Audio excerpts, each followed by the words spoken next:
организм тіс жұлуды жарақат ретінде қабылдайды және соған сәйкес жарақаттан кейінгі қабыну пайда болады. Дәрігердің сізге беретін ұсыныстары мен тағайындауларының мақсаты осы қабынуды тоқтату және асқындырмау. Дәрігердің ұсыныстары: бірінші, ауыз қуысынан дәке тампонын 20-30 минуттан кейін алып тастау керек.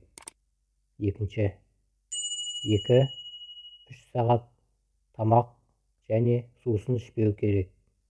Шұңқырда азды-көпті тығыз тромб пайда болғанша ештеңе тұтынбау керек. Олай етпесе, тамақ қалдықтары тұрып, асқынулар пайда болады. Үшінші, 3 күн бойы тағам рационынан қатты, ыстық, ащы тағамдарды алып тастау керек.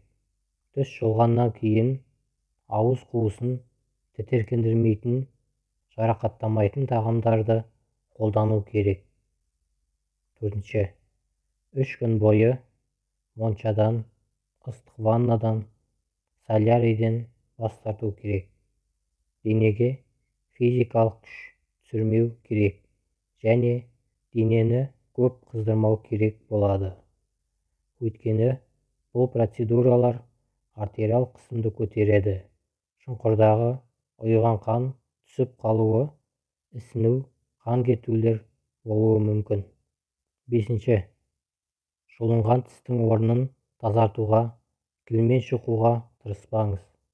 Егер тістің орнынан қалыпты емес нәрсе байқасаңыз, дәрігерге барған дұрыс.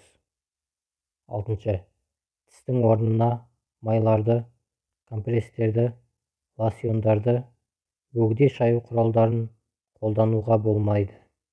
Тек дәрігер ұсынған ромашка немесе фурацилинмен шаю керек. Жетінші, ауыз қуысын мұқият тазалау керек. Күніне 2 рет жұлынған тістің орнына тигізбей, тіс пастасын аз мөлшерде қолдану керек. Сегізінші, жұлынған тістің аймағын жылытуға болмайды. Жылудың арқасында жұлынған тіс аймағында қан ағымы күшейеді. Ол ауыр жағдайларға әкелуі мүмкін. Ал салқын компресс басу жөнінде дәрігермен кеңесіп алу керек.